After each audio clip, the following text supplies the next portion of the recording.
श्राद्ध पक्ष का हिंदू धर्म में बड़ा महत्व है।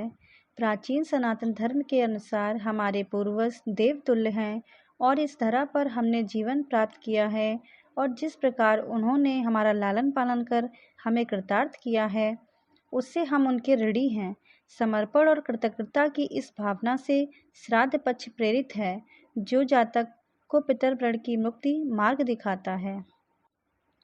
पितरों की पूजा करके मनुष्य आयु, पुत्र, यश, स्वर्ग, कीर्ति, पुष्टि, बल, श्री, पशु, सुख और धन धान्य प्राप्त करता है। देवकार से भी पितृकार का विशेष महत्व है। देवताओं से पहले पितरों को प्रसन्न करना अधिक कल्याणकारी होता है। श्राद्ध शब्द श्रद्धा से बना है, जो श्राद्ध का प्रथम अनिवार्य तत्व है, अर्थात पितरों के प्रति श्रद्धा तो होनी ही चाहिए। आश्विन कृष्ण पक्ष की प्रतिपदा तिथि से अमावस्या तक का समय श्राद्ध या महालय पक्ष कहलाता है। इस अवधि के 16 दिन पितरों अर्थात श्राद्ध कर्म के लिए विशेष रूप से निर्धारित किए गए हैं। ये अवधि पितृपक्ष के नाम से जानी जाती है। इस बार पितृपक्ष की शुरुआत 29 सितंबर से हो रही है, जबकि 14 अक्टूबर को पितृपक्ष की समाप्ति होगी। पितरों को तृप्त करने के लिए तर्पण, पिंडदान और श्राद्ध करने की परंपरा है।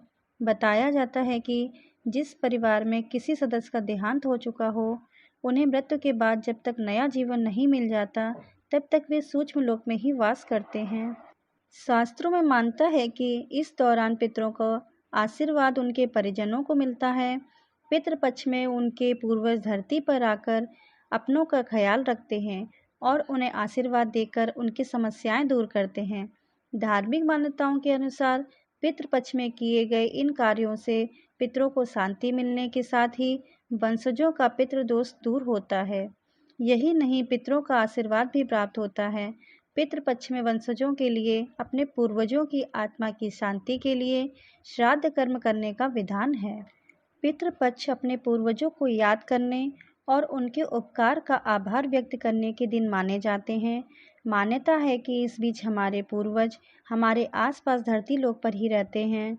इन दिनों में पितरों के निर्मित तर्पण और श्राद्ध किया जाता है। व्यक्ति की मृत्यु जिस तिथि पर हुई होती है, उसी तिथि पर उसकी श्राद्ध की जाती है। अगर आपको तिथि याद नहीं है तो अमावस्या के दिन श्राद्ध कर सकते हैं। श्राद्ध का भोजन दोपहर में ही कराया जाता है, लेकिन क्या आप इसकी वजह जानते हैं? अगर नहीं जानते हैं तो हम आपको बताते हैं। शास्त्रों के अनुसार सुबह और शाम का समय देवकार के लिए होता है। घोर अंधेरे का समय आसुरी और नकारात्मक शक्तियों की प्रबलता का होता है और दोपहर का समय पितरों के लिए बताया गया है। इसके अलावा पितृलोक, मृत्युलोक और देवलोक के बीच और चंद्रमा के ऊपर स्थित बताया गया है। मध्य समय पितरों को समर्पित होने के कारण श्राद्ध का भोजन दोपहर में ही खिलाकर उन्हें समर्पित किया जाता है। दूसरी वजह ये मानी जाती है कि सूरज पूर्व दिशा से निकलता है, जो कि देवों की दिशा होती है, और दोपहर के समय वो मध्य में पहुंच जाता है। मान्यता है कि धरती पर पधारने वाले हमारे पितर सूरज की किरणों के जरिए ही श्राद्ध का भोजन ग्रहण करते हैं। चूँकि दोपहर का सूर्य अपने पूरे प्रभाव में आ चुका होता है, इसलिए दोपहर के समय पूर्वज उनसे निमित्त किए गए पिंडदान, पूजन और भोजन को आसानी से ग्रहण कर लेते हैं। इस कारण श्राद्ध का सबसे श्रेष्ठ समय दोपहर का होता है। श्राद्ध को पूरे नियम और समर्पण से करना चाहिए। इससे पितरों का हमें आशीष प्रदान होता है। श्राद्ध वाले दिन आप घर की दक्षिण दिशा में सफ़ेद वस्त्र पर पितृयंत्र स्थापित कर सकते हैं। तिल के तेल का दीप व सुगंधित धूप लगा सकते। इसके बाद तिल मिले जल से तर्पण दें। कुश आसन पर बैठकर गीता के 16वें अध्याय का पाठ करें और भगवान से अपने पितरों की मुक्ति की प्रार्थना करें। इसके बाद ब्राह्मण को पूरे आदर और श्रद्धा के साथ भोजन कराएं। उन्हें भोजन कराने तक स्वयं व्रत रखें। उनका भोजन पूरी साफ सफाई से बनाएं और प्याज लहसुन का इस्तेमाल नहीं करना चाहिए।